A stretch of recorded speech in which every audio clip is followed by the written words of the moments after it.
평생 몸에 좋다고 믿었던 음식이 오히려 관절을 더 아프게 만든다는 사실 알고 계셨나요? 저는 30년 넘게 관절 염증과 퇴행성 변화를 연구해 온 박사 김도윤입니다. 연구를 하다 보면 늘 놀라운 순간이 찾아오는데 그 중에서도 가장 큰 반전은 우리 부엌에 있는 이 한 스푼이 관절 속 염증을 깊숙이 잠재우는 핵심이었다는 점이었습니다. 많은 분들이 잘못된 방식으로 드시고 있다 보니 효과를 못 보거나 오히려 더 아파지는 경우도 있었어요. 그래서 오늘 이 내용을 꼭 정확하게 알려드리고 싶습니다. 무릎이 아프면 그냥 나이 탓이라고 생각하시는 분들이 정말 많으세요. 하지만 제가 30년간 현장에서 관찰한 결과 나이보다 더 중요한 건 바로 우리가 매일 먹는 음식과 그 먹는 방식이었습니다. 특히 들깨는 우리 조상들이 예로부터 먹어온 식재료인데 요즘 들어서는 그 가치가 다시 주목받고 있습니다. 제가 연구실에서 분석한 결과를 보면 들깨 속에 들어있는 특정 성분이 관절 속 염증 물질을 줄여주는 작용을 하더라고요. 그런데 문제는 이걸 어떻게 먹느냐에 따라 효과가 완전히 달라진다는 겁니다. 뜨거운 국에 넣어서 오래 끓이면 그 귀한 성분이 다 날아가 버리고 산패된 들기름을 쓰면 오히려 몸에 독이 될 수도 있습니다. 이런 작은 차이 하나하나가 여러분의 관절 건강을 좌우한다는 사실을 꼭 기억하셔야 해요. 저는 오늘 여러분께 단순히 들깨가 좋다는 이야기만 하려는 게 아닙니다. 어떻게, 언제, 무엇과 함께 먹어야 관절 속 염증이 정말로 가라앉는지 그 구체적인 방법까지 모두 알려드리려고 합니다. 혹시 지금 이 글을 읽으시면서 무릎이나 손가락 관절이 욱신거리고 계신가요? 아침에 일어날 때 관절이 뻣뻣해서 한참을 움직여야 풀리시나요? 그렇다면 오늘 이야기가 여러분 인생을 바꿀 수 있습니다. 제가 만난 수많은 분들이 이 한 스푼의 비밀을 알고 나서 삶의 질이 완전히 달라졌거든요. 이 내용 처음 들으시는 분 계신가요? 제가 연구 현장에서 늘 마주하는 풍경이 있습니다. 나이 때문이라며 통증을 감당해야 한다고 생각하는 어르신들의 모습이에요. 몇 해 전 제 지인인 72세 장모님도 그랬습니다. 무릎이 붓고 아파서 집안일도 힘들어 하시던 분인데 어느 날부터 잠깐 앉아 있다 일어나는 것조차 큰일이 되더군요. 장모님은 처음에 그냥 참으셨어요. 나이 들면 다 그런 거 아니냐고 하시면서요. 하지만 제가 보기엔 그게 아니었습니다. 장모님의 식습관을 자세히 살펴보니 들기름을 드시긴 하셨는데 뜨거운 국에 넣어서 팔팔 끓이셨더라고요. 그러면 들깨 속 귀한 지방산 성분이 다 파괴돼 버립니다. 또 산패된 들기름을 계속 쓰고 계셨어요. 냉장 보관도 안 하시고 상온에 몇 달씩 두셨던 거죠. 그래서 제가 장모님께 딱 3가지만 바꿔보시라고 했습니다. 첫째, 들기름은 냉장 보관하고 한 달 안에 드실 것. 둘째, 뜨거운 음식에 넣지 말고 불을 끈 다음에 넣을 것. 셋째, 아침 공복에 생들기름 한 스푼을 그냥 삼킬 것. 이 3가지만 지키셨습니다. 그런데 한 달 만에 움직임이 한결 편해졌습니다. 2달이 지나니 계단도 혼자 오르내리시고 3달째엔 장을 보러 시장까지 걸어 다니시더라고요. 저는 그 모습을 보면서 확신했습니다. 관절 통증은 나이 문제가 아니라 습관 문제구나. 제대로 된 방법만 알면 누구나 달라질 수 있구나. 장모님처럼 작은 변화 하나로 인생이 바뀔 수 있다는 걸 그때 직접 목격했어요. 이 이야기를 끝까지 들어야 전체 흐름을 알 수 있습니다. 지금 이 순간 영상을 끄지 마세요. 뒤에 나올 내용이 여러분의 관절 건강을 완전히 바꿀 핵심 정보들입니다. 혹시 아직 구독과 좋아요를 누르지 않으셨다면 지금 바로 눌러주세요. 이 채널은 여러분의 건강한 노년을 진심으로 응원합니다. 끝까지 보시면 왜 지금 당장 습관을 바꿔야 하는지 분명하게 이해하실 거예요. 오늘 이 영상에서 말씀드릴 내용은 여러분의 관절 관리 방식을 완전히 바꿀 수 있는 중요한 지혜입니다. 이렇게 작은 변화만으로도 달라질 수 있습니다. 장모님이 그러셨던 것처럼 말이에요. 제가 30년간 연구하면서 만난 수많은 분들이 똑같은 경험을 하셨습니다. 처음엔 반신반의 하시다가 직접 실천해 보시고는 놀라워 하시더라고요. 무릎이 편해지고 손가락이 부드러워지고 아침에 일어날 때 덜 뻣뻣해지고 이런 변화들이 하나둘씩 쌓이면서 삶 전체가 달라지는 거죠. 여러분도 지금부터 제 이야기를 끝까지 들으시면 그 변화를 경험하실 수 있습니다. 끝까지 보지 않으시면 가장 중요한 실천법을 놓치게 됩니다. 마지막에 나올 단 하나의 습관이 모든 것을 바꿀 수 있어요. 뒤에 나올 온도 관리 방법을 모르시면 지금까지의 노력이 의미 없어질 수 있습니다. 그러니 제발 끝까지 함께 해주세요. 이제 본격적으로 관절과 연결되는 핵심 요소들을 하나씩 짚어보겠습니다. 여러분의 식습관을 바꾸는 작은 실천만으로도 충분히 일어날 수 있는 일이니까요.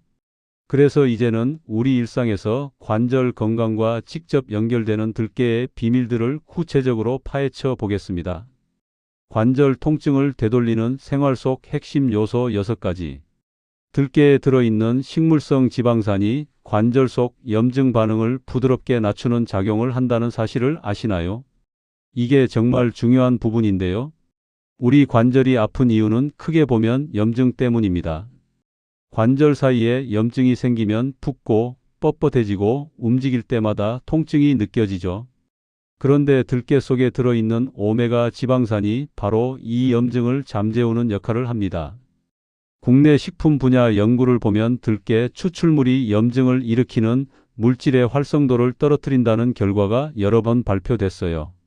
제가 직접 관련 논문들을 살펴봤는데 들깨 속 알파 리놀렌산이라는 성분이 우리 몸속에서 염증 신호를 차단하는 방식으로 작동한다더군요.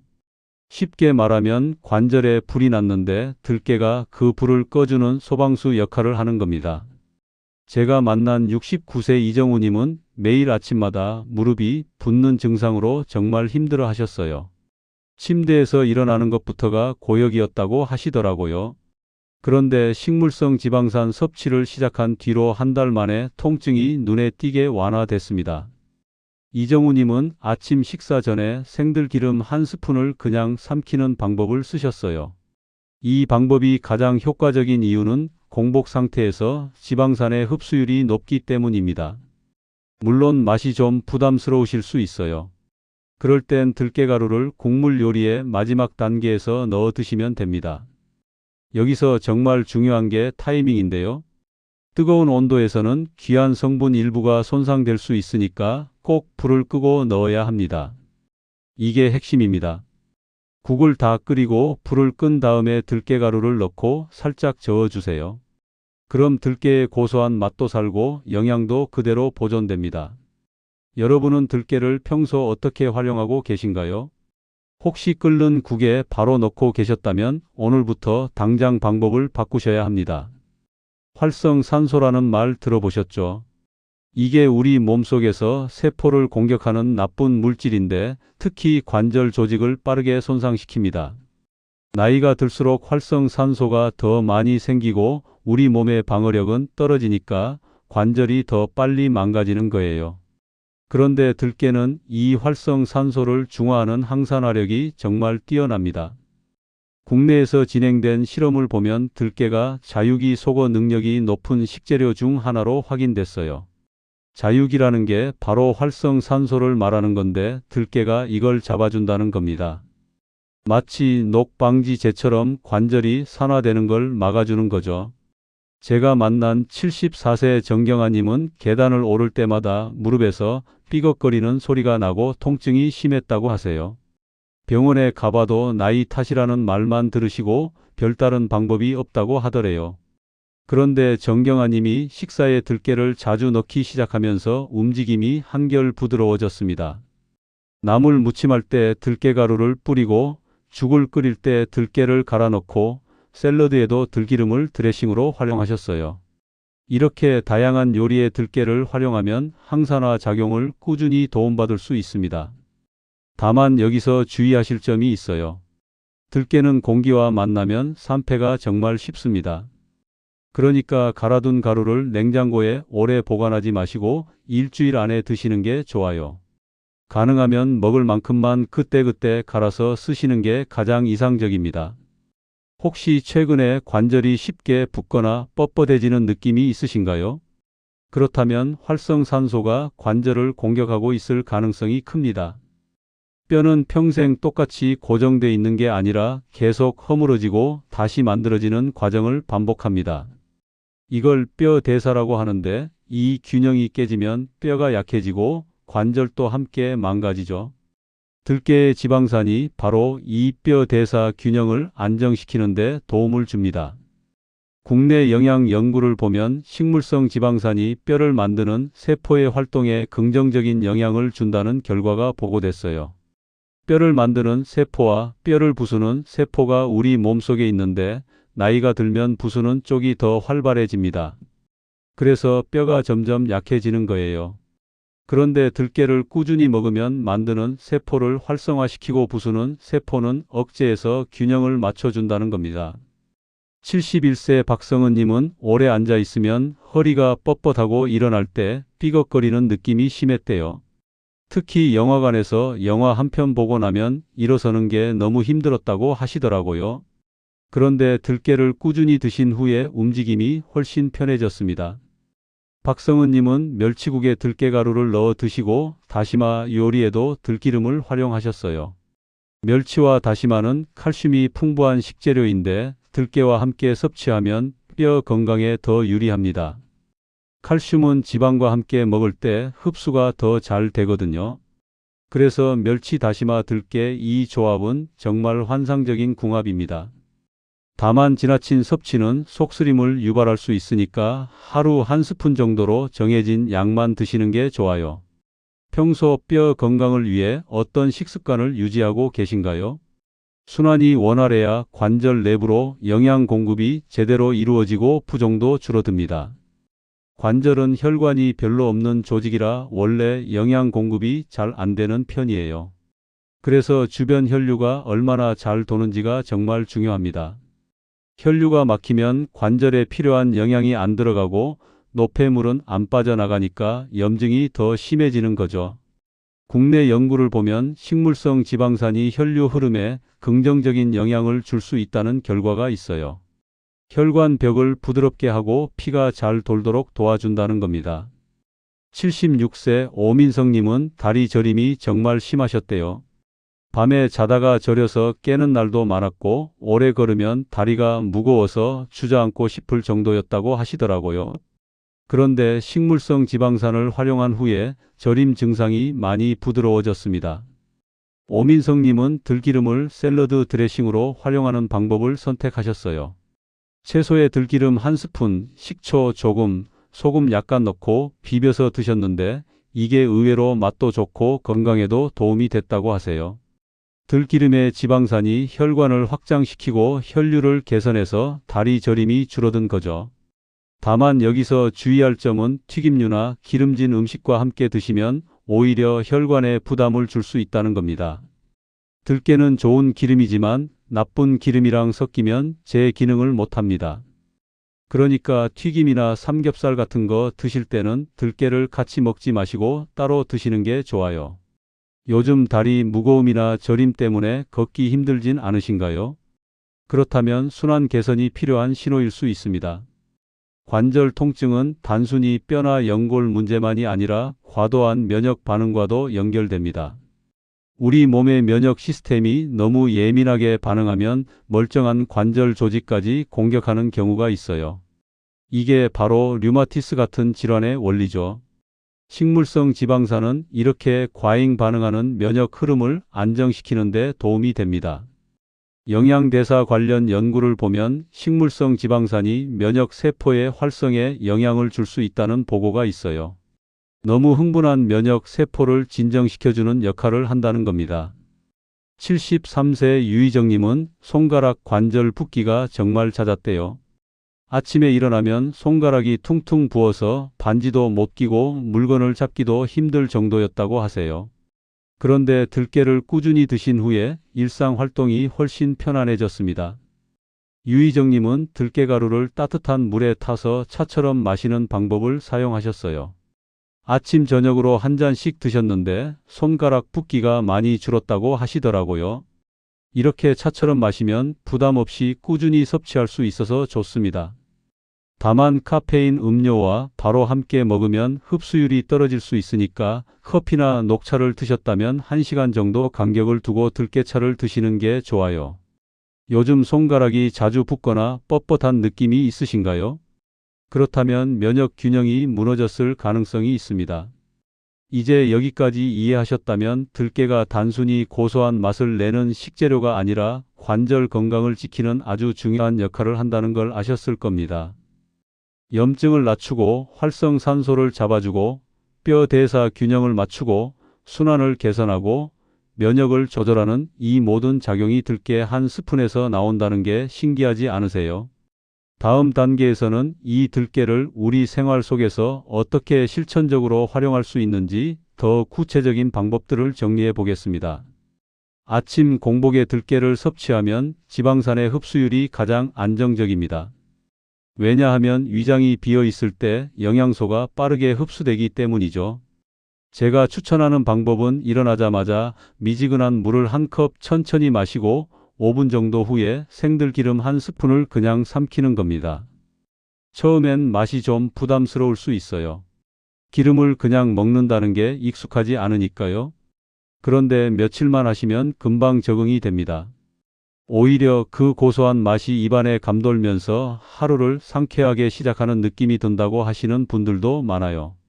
속이 약하신 분들은 생들기름이 부담스러울 수 있는데 그럴 땐 물이나 미숫가루 같은 음료에 섞어서 드셔도 괜찮습니다.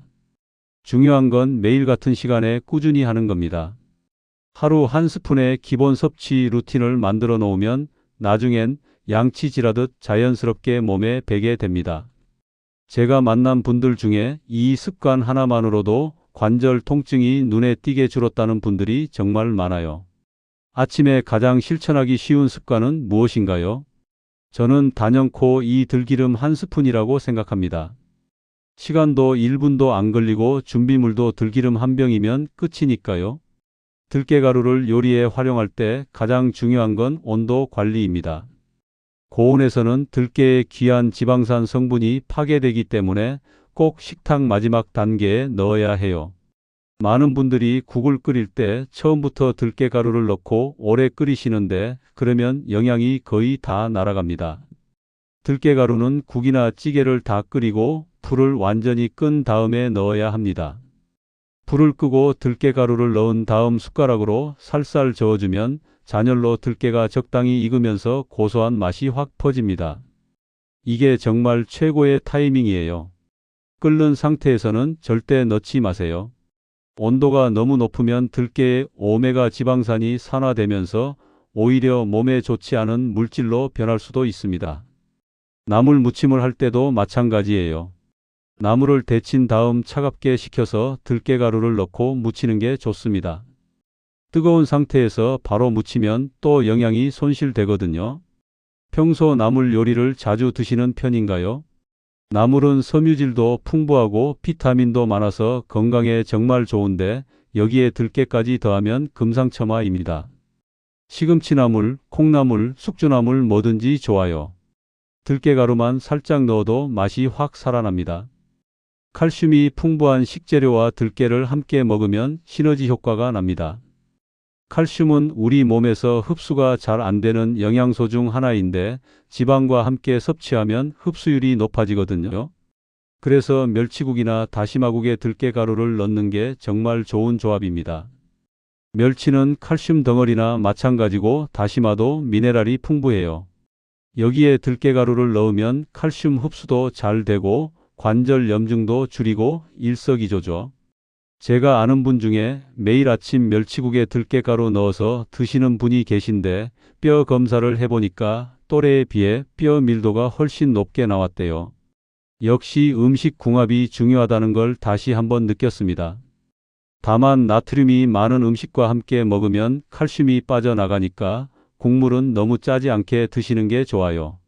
멸치국 끓일 때 소금을 적게 넣고 대신 들깨가루로 감칠맛을 내면 짜지 않으면서도 맛있게 드실 수 있습니다. 칼슘은 주로 어떤 음식으로 드시고 계신가요? 우유나 치즈 같은 유제품도 좋지만 멸치나 다시마 같은 우리 전통 식재료도 칼슘이 정말 풍부하니까 골고루 드시는 게 좋습니다. 브로콜리와 검은 콩은 들깨와 환상의 궁합을 자랑합니다. 브로콜리에는 설포라판이라는 식물 성분이 들어있는데 이게 항염 작용을 하거든요. 들깨의 지방산과 브로콜리의 설포라판이 만나면 서로 보완하면서 염증을 더 강력하게 억제합니다. 브로콜리는 살짝 데쳐서 드시는 게 가장 좋아요. 너무 오래 익히면 비타민이 파괴되니까 끓는 물에 1분에서 2분 정도만 데치면 됩니다. 데친 브로콜리가 차갑게 식으면 거기에 들기름 한 방울을 뿌려서 드세요. 소금 살짝만 뿌려도 정말 맛있습니다. 이게 가장 간단하면서도 영양 만점인 요리예요. 검은 콩도 마찬가지입니다. 검은 콩에는 안토시아닌이라는 항산화 물질이 풍부한데 들깨와 함께 먹으면 항산화 효과가 배가 됩니다. 검은 콩을 삶아서 들깨가루를 뿌려 드시거나 검은 콩 조림을 할 때 마지막에 들기름을 넣어도 좋습니다. 브로콜리는 어떤 방식으로 드시는 게 가장 편하시나요? 어떤 분들은 생으로 샐러드에 넣어 드시기도 하는데 소화가 잘 안 되시는 분들은 살짝 데쳐서 드시는 게 더 좋아요. 중요한 건 브로콜리를 먹을 때 들깨를 빠뜨리지 않는 겁니다. 이 조합만 기억하셔도 관절 건강에 큰 도움이 됩니다. 들깨는 소화가 잘 안 되시는 분들도 부담 없이 드실 수 있도록 다양한 형태로 만들 수 있어요. 물과 섞어서 갈아 마시면 흡수율도 높아지고 소화도 편합니다. 들깨 우유를 만드는 방법은 간단해요. 들깨 2스푼을 물 1컵과 함께 믹서기에 넣고 곱게 갈면 됩니다. 여기에 대추나 꿀을 조금 넣으면 단맛도 나고 더 맛있어요. 들깨차는 더 간단합니다. 들깨가루 1스푼을 따뜻한 물에 타서 저어주기만 하면 끝이에요. 고소한 맛이 입안 가득 퍼지면서 속도 편안해집니다. 들깨죽은 아침 식사로 정말 좋아요. 쌀과 들깨를 함께 넣고 끓이면 고소하고 부드러운 죽이 완성됩니다. 소화도 잘 되고 영양도 풍부해서 속이 약하신 분들이나 어르신들께 딱입니다. 기호에 따라 꿀을 넣어도 좋지만 당분을 너무 많이 넣으면 혈당이 올라가니까 적당히만 넣으세요. 특히 당뇨가 있으신 분들은 꿀 대신 대추를 넣는 게 더 안전합니다. 부담 없이 꾸준히 먹을 수 있는 형태는 어떤 것 같으신가요? 저는 개인적으로 들깨차를 추천합니다. 만들기도 쉽고 하루에 2~3번 마셔도 부담이 없거든요. 여기까지 실천법을 쭉 살펴봤는데 결국 핵심은 꾸준함입니다. 하루 이틀 먹고 효과를 보는 게 아니라 매일매일 작은 습관으로 만들어야 합니다. 처음엔 귀찮을 수 있어요. 하지만 일주일만 해보세요. 그럼 몸이 반응하기 시작합니다. 한 달이 지나면 확실히 달라진 걸 느끼실 거예요. 3달이 지나면 주변 사람들이 물어볼 겁니다. 왜 그렇게 걸음걸이가 가벼워졌냐고. 이제 마지막으로 오늘 배운 모든 내용을 정리하면서 여러분이 당장 오늘부터 실천할 수 있는 구체적인 방향을 잡아보겠습니다. 이 마지막 부분이 정말 중요하니까 끝까지 집중해 주세요. 오늘 이야기의 핵심은 아주 단순합니다. 관절 통증은 나이가 만들어내는 피할 수 없는 문제가 아니라 잘못된 습관이 쌓여서 생기는 변화라는 점입니다. 많은 분들이 영양을 챙긴다고 해도 온도 관리를 잘못하거나 조합을 틀리게 해서 오히려 효과를 반감시키곤 합니다. 뜨거운 국에 들깨가루를 처음부터 넣고 팔팔 끓이면 귀한 지방산이 다 날아가 버립니다. 산패된 들기름을 상온에 몇 달씩 보관하면서 먹으면 오히려 몸에 독이 될 수 있어요. 이런 작은 실수들이 쌓이면 들깨를 먹어도 아무 효과가 없거나 더 안 좋아질 수도 있습니다. 반대로 올바른 방식으로 들깨 1스푼을 활용하면 관절 속 염증은 서서히 가라앉고 뼈 대사는 균형을 되찾으며 움직임이 한결 편안해질 수 있습니다. 불을 끄고 들깨가루를 넣고 아침 공복에 생들기름을 삼키고 멸치 다시마와 함께 조합하고 브로콜리에 들기름을 뿌려 먹는 이 작은 실천들이 여러분의 삶을 완전히 바꿀 수 있습니다. 잘못 관리하면 아침마다 관절이 뻣뻣하고 계단 오르기가 두려우며 손가락이 자주 붓고 다리가 저려서 밤잠을 설치게 됩니다.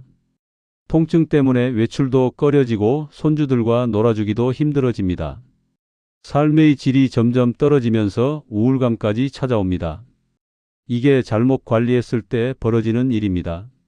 하지만 제대로 관리하면 이야기가 완전히 달라집니다.